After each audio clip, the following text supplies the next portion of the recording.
Amados irmãos e irmãs, nós concluímos hoje a novena de Nossa Senhora das Graças, da Medalha Milagrosa.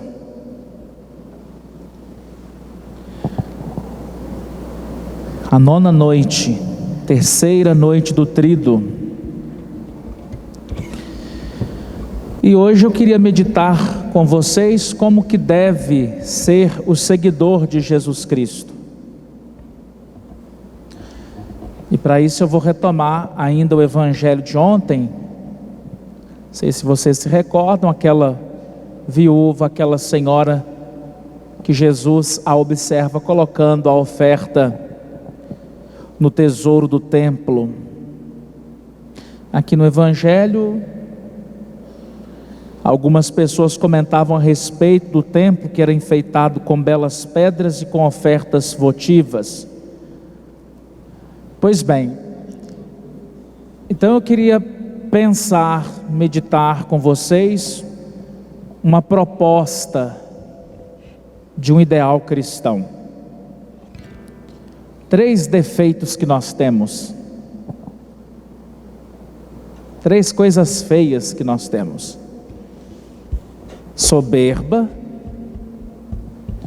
avidez e avareza. A soberba é um esplendor excessivo, é uma exaltação, uma autoexaltação, é uma presunção, é uma vaidade que a gente tem. Então o soberbo é aquele que se julga mais, muito mais do que ele é na realidade. O soberbo quer ser reconhecido como maior do que os outros. Ele quer ser reconhecido pelos seus próprios méritos. Então ele desfaz dos outros, despreza os outros, considera os outros inferiores. De todos os vícios que nós temos, a soberba é a grande rainha. E quem cede a esse vício da soberba está longe, longe, longe de Deus, está muito longe de Deus.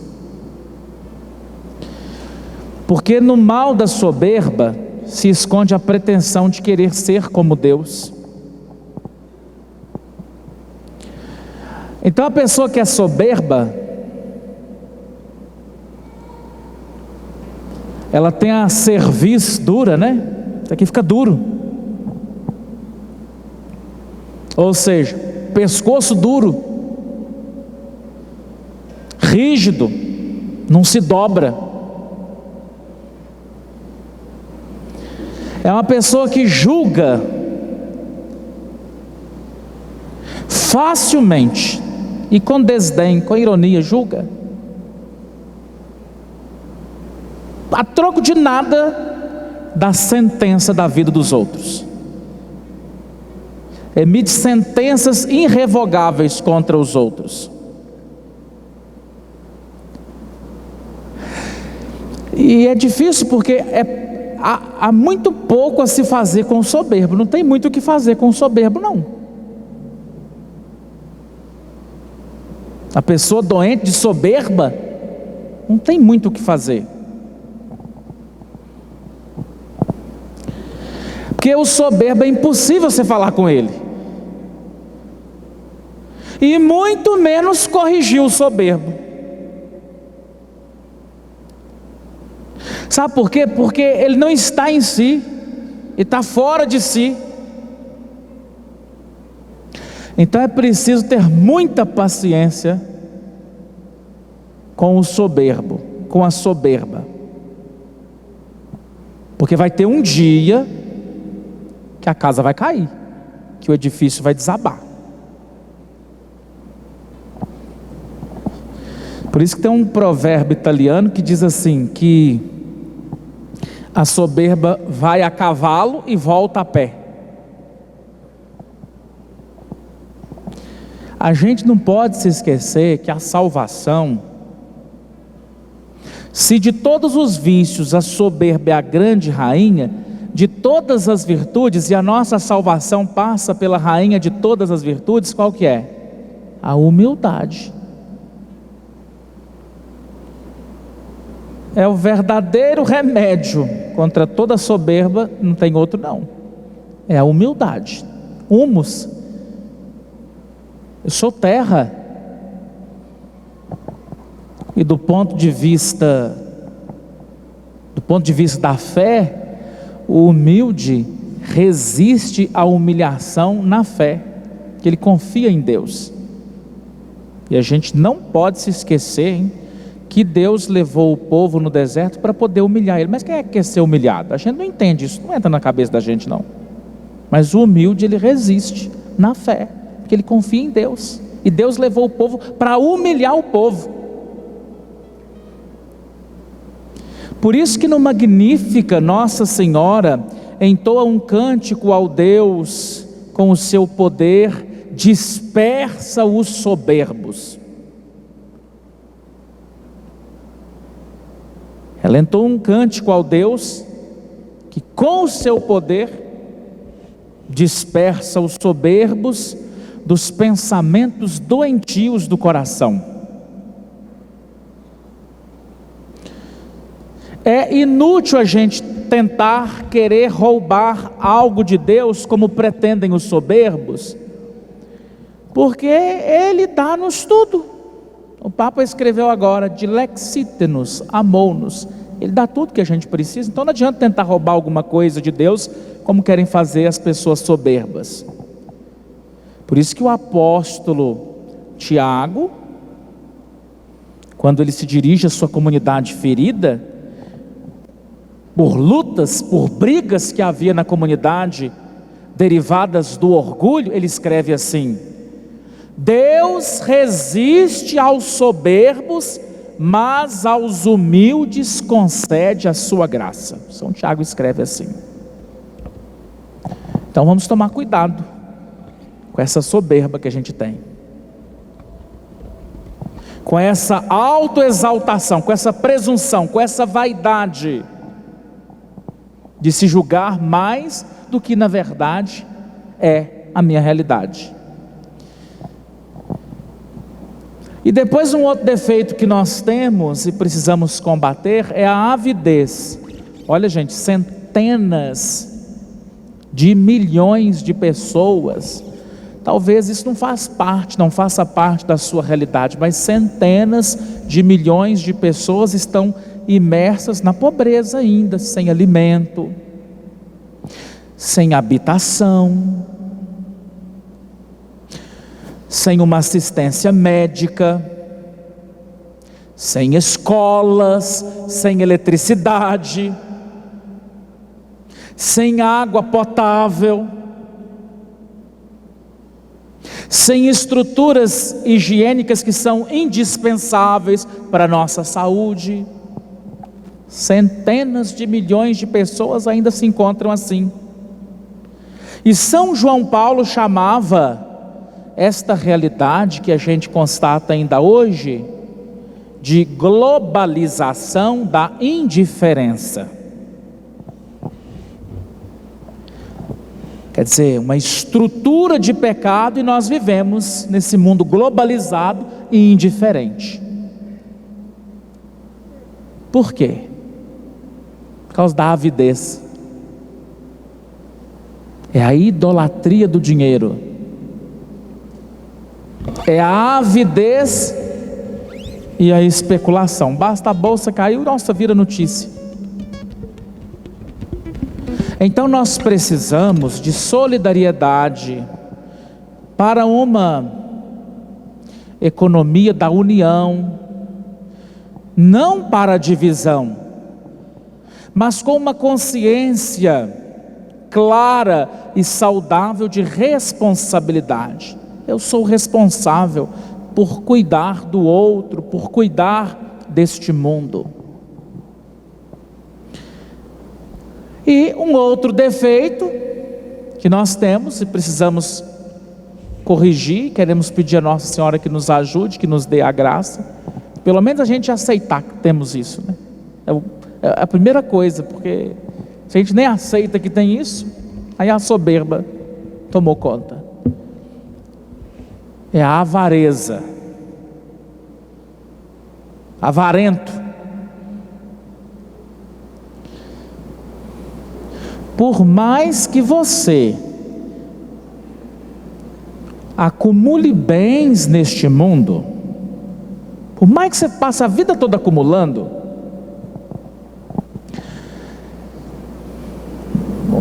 eu acho que essa certeza não é possível que não tenha, né?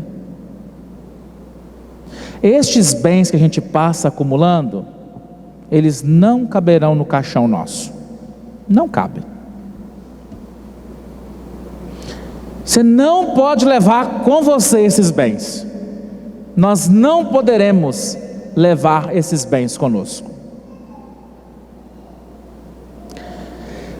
E a avareza, ela não é uma questão de bolso, não. É uma questão do coração da gente. Não é uma questão da carteira, não é isso. É uma questão do coração. E aí, para curar esse vício que nós temos da avareza, é bom pensar sobre a morte. Faz bem uma visita no cemitério.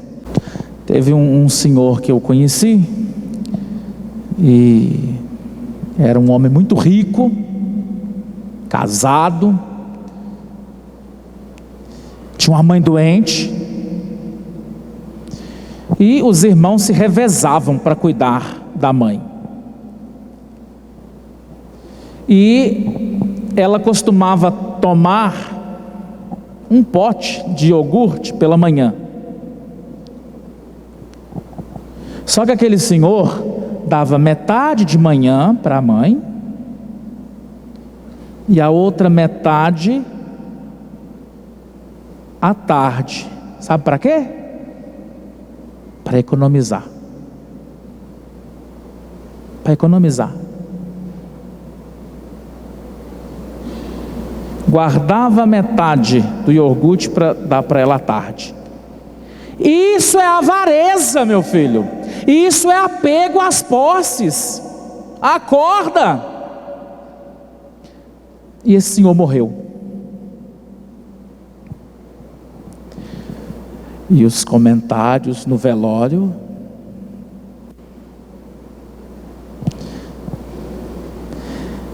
foram ótimos. Olha, esse homem não tem nada com ele. Ele deixou tudo para trás. Até os potes de iogurte ficou para trás. E então, de forma assim um pouco irônica, as pessoas diziam: não puderam nem fechar o caixão. O caixão foi aberto, porque ele queria levar tudo com ele. E isso fazia com que as pessoas até rissem naquele ambiente de velório. É um exemplo claro de avareza. No fim da vida, nós vamos ter que entregar o nosso corpo e vamos ter que entregar a nossa alma ao Senhor. E teremos que deixar tudo. Então sejamos cuidadosos, sejamos mais generosos, principalmente com aqueles que mais precisam de nós. E aí eu trago a imagem do evangelho de ontem, que era aquela cena do templo de Jerusalém, que não vai ficar pedra sobre pedra, e não ficou mesmo, no lugar onde as pessoas lançavam as suas moedas como oferta, e ali existiam muitos ricos, que ofereciam muitas moedas, e uma senhora, uma viúva pobre, que ofereceu 2 tostões, 2 pequenas moedas. Ela só tinha 2 moedas, Ela tinha o pão de hoje e o de amanhã. Ela deu o de hoje e deu o de amanhã. Ela deu tudo. Ela deu o presente dela a Deus e deu o futuro. Então diz que o futuro a Deus pertence. Ela entregou.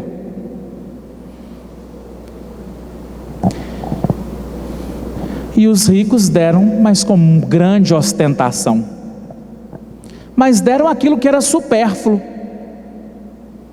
Enquanto ela, com discrição, enquanto ela, com humildade, a rainha de todas as virtudes, e se combate a soberba com a humildade,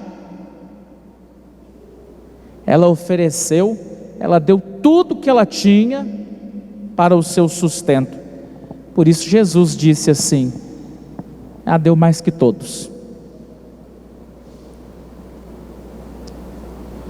Por causa da pobreza extrema dela, ela poderia ter dado uma moeda e conservado a outra para si. Não, eu vou dar uma e vou guardar a outra para mim. Seria justo, eu vou dar uma e vou guardar a outra para mim. Só que ela não quer dividir a meio com Deus. Com o absoluto não se regateia. Ou dá tudo, ou não dá nada. Priva-se de tudo, ou priva-se de nada. Mas na pobreza dela, ela entendeu que quem tem Deus, tem tudo. Então ela compreendeu e ela sente-se assim, amada por Deus. E ela também ama a Deus de modo total. Que bonito, hein? O exemplo daquela velhinha. Que bonito o exemplo daquela mulher, daquela viúva. A medida do juízo, preste atenção, não é a quantidade, mas é a plenitude.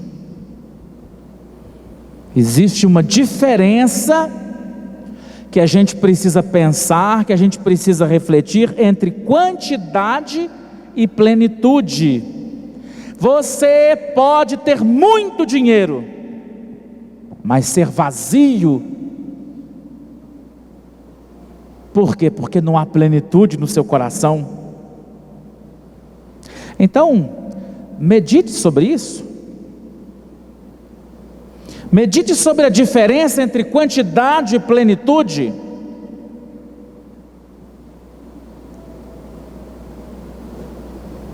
Existem doenças cardíacas que levam o coração a descer ao porta-moedas, e isso não é bom. Amar a Deus de todo o coração significa confiar nele, confiar na sua providência, servir a Deus nos irmãos mais pobres, sem esperar nada em troca. Vocês se lembram da história que o Padre Bruno contou ontem? Se não lembrou, quem não veio, eu vou fazer questão de recordar aqui. Ele contou uma anedota, uma história que o Papa conta, que havia uma mãe à mesa com seus 3 filhos. O pai estava no trabalho e a mãe estava em casa com os 3 filhos. E naquele dia eles comiam bife à milanesa. E naquele momento bateram a porta e um dos filhos, de 5 ou 6, o maior tinha 7 anos, ele vai ver quem é e ele volta. Mamãe, tem um mendigo que está pedindo para comer. E a mãe, uma boa cristã, aqui nós estamos vendo o que não faz um bom cristão. Ele não é soberbo, não é ávido e não é avarento. A mãe, uma boa cristã, portanto não soberba, não ávida e nem avarenta, ela falou assim: muito bem, pega o garfo e a faca, corta metade cada um de vocês do bife. E aí o menino disse: não, mamãe, pega lá na geladeira, pega lá no frigorífico, lá tem. Tira da geladeira. E a mãe disse assim: não, nós vamos fazer 3 sanduíches assim. Certamente naquele dia, naquele almoço, comeram menos e sentiram um pouquinho a mais de fome ou vontade de comer aquele bifão à milanesa. Mas certamente aqueles filhos aprenderam que a verdadeira caridade se oferece não com o que sobra, não é o que está lá na geladeira que está sobrando, mas se oferece com o necessário, com o que eu tenho aqui. E naquela tarde eles sentiram fome, sentiram vontade de comer. Tá aí, mas é assim que se faz. É desse jeitinho. Vamos pedir a Nossa Senhora, vamos pedir a Nosso Senhor que nos admita nesta escola dessa pobre viúva. E os discípulos que ficaram perplexos, Jesus faz essa pobre viúva subir à cátedra e apresenta ela como mestra do Evangelho vivo. Mediante a intercessão de Nossa Senhora das Graças, ela é a pobre mulher, olha aí, a pobre mulher que ofereceu a sua vida inteira a Deus. Vamos pedir a ela que nos dê o dom de ter um coração pobre, mas rico de generosidade jubilosa, generosidade alegre e gratuita. Nós podemos fazer milagre com o nosso desapego. O desapego nosso realiza, faz milagres. Sabe quando que a conversão é certa? Quando ela chega no bolso. Chegou no bolso, sua conversão está certa. Não é que para conseguir a salvação, não é isso. Não é que a gente paga para conseguir a salvação, não estou dizendo isso. Não é isso.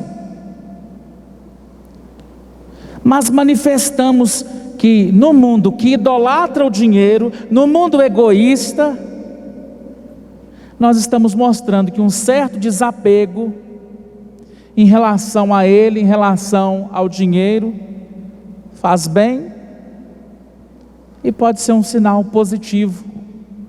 Pedir o dízimo, às vezes, é uma atividade que incomoda.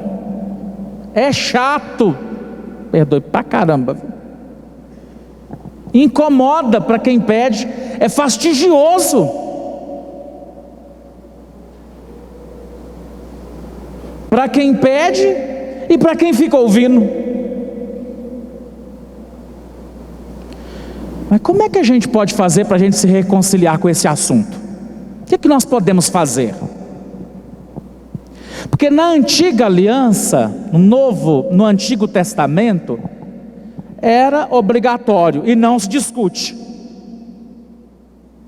É obrigatório o pagamento do dízimo e não se discute na antiga aliança. Porque ele servia para sustentar os sacerdotes que trabalhavam no templo e mais antigamente ainda nas tendas ou na tenda, e oferecia sacrifícios a Deus, e também era utilizado para ajudar os mais necessitados, como os pobres e as viúvas, e era composto extremamente por produtos agrícolas, não era em dinheiro, era uma vez no ano. No Novo Testamento, Jesus mudou o cenário. Jesus mostra que o pleno cumprimento da lei é viver sob a ótica do amor.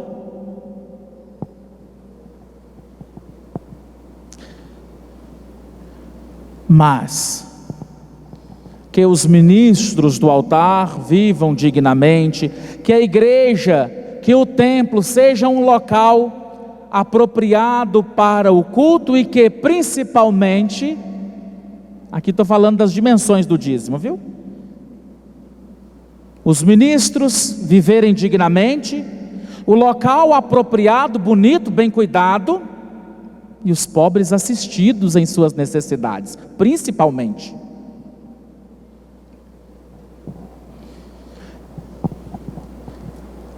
Que nesta última noite da novena, você peça aí a graça que eu estou pedindo por você, que você se preocupe mais com a sua comunidade, que você se preocupe mais com a sua paróquia. Do mesmo modo como você se preocupa e se ocupa da sua família. E essa consciência, ela se faz concreta de várias formas.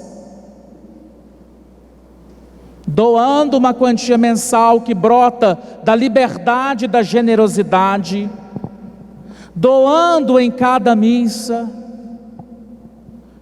ajudando em atividades pontuais, como a reforma de um espaço, a aquisição, de cestas. Hoje a Marta soltou lá que a casa do idoso está precisando. Fralda, leite, material de limpeza. No ofertório, durante a celebração, a gente pode entender de forma mais profunda essa generosidade que nós somos chamados a viver. A gente tem que cuidar do nosso ambiente, do nosso espaço. Isso aqui é nosso. Não vou levar nada comigo, nem vocês, é nosso. É para a gente cuidar, como a gente cuida da nossa casa, da nossa família. Então, naquele momento em que o padre está preparando a mesa para poder atualizar o maior dos sacrifícios, que é a entrega de Jesus por você, por mim, por nós, por amor.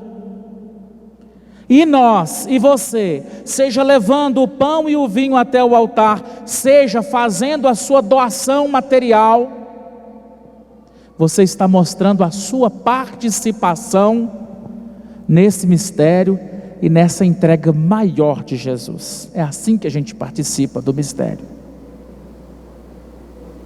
E o que fazemos, e aqui concluo, é muito pouco. É sempre pouco. A gente não canta? Sabe, Senhor, o que temos é tão pouco para dar, mas este pouco, mas não é quantitativo. O que eu disse? É a plenitude, porque você pode ser muito rico e não ser pleno. Mas este pouco nós colocamos nas mãos de Deus, e Ele multiplica estes dons de forma extraordinária, e aí com o desapego a gente faz milagres. Com o desapego a gente faz ter frutos de conversão, de santidade para nós, para mim e para o mundo inteiro. Então sejamos generosos para reconhecer o quanto que o Senhor nos dá e o pouco que lhe oferecemos, mas não é questão de quantidade, é questão de plenitude.